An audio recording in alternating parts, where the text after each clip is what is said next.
Hi friends! Food క్విక్‌గా prepare చేసుకోవాలనుకున్నప్పుడు కేవలం ఇంట్లో ఉండే వాటితోనే సింపుల్ అండ్ ఈజీగా పాస్తా రెసిపీని ఇలా ప్రిపేర్ చేసి చూడండి. టేస్ట్ చాలా బావుంటుంది. ముందుగా స్టవ్ ఆన్ చేసి గిన్నె పెట్టుకొని అందులో 1 టేబుల్ స్పూన్ ఆయిల్ వేసుకోవాలి.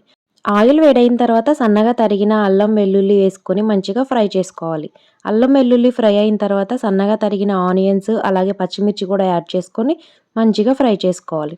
ఆనియన్స్ 50% ఫ్రై అయిన తర్వాత సన్నగా కట్ చేసుకున్న టమాటా ముక్కలు కూడా యాడ్ చేసుకొని, టమాటా ముక్కలు మెత్తగా అయ్యేంత వరకు ఫ్రై చేసుకోవాలి. టమాటా ముక్కలు కూడా మంచిగా ఫ్రై అయిపోయిన తర్వాత రుచికి సరిపడా ఉప్పు, 1 టేబుల్ స్పూన్ కారం, half table spoon garam masala, 1 table spoon pasta masala కూడా యాడ్ చేసుకొని హై ఫ్లేమ్ మీద 1 మినిట్ వరకు టాస్ చేసుకోవాలి. ఇలా అన్నిటిని స్పైసెస్ మంచిగా మిక్స్ చేసుకున్న తర్వాత మనం ముందుగా బాయిల్ చేసి పెట్టుకున్న పాస్తాని కూడా యాడ్ చేసుకొని ఒక 2 మినిట్స్ వరకు హై ఫ్లేమ్ మీద మంచిగా టాస్ చేసుకోవాలి. హై ఫ్లేమ్ మీద మిక్స్ చేసుకుంటేనే స్పైసెస్ అన్నీ పాస్తాకి మంచిగా పడతాయి. ఇలా స్పైసెస్ అన్నీ మంచిగా మిక్స్ అయిన తర్వాత ఫైనల్‌గా సన్నగా కట్ చేసుకున్న కొత్తిమీర, అలాగే కొంచెం నిమ్మరసం కూడా యాడ్ చేసుకొని మంచిగా మిక్స్ చేసుకొని వేడి వేడిగా సర్వ్ చేసుకుంటే స్పైసీగా, టేస్టీగా చాలా బావుంటుంది.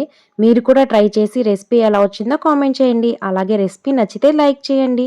ఇలాంటి మరిన్ని రెసిపీస్ కోసం మన ఛానల్‌ని సబ్స్క్రైబ్ చేయండి. Thanks for watching.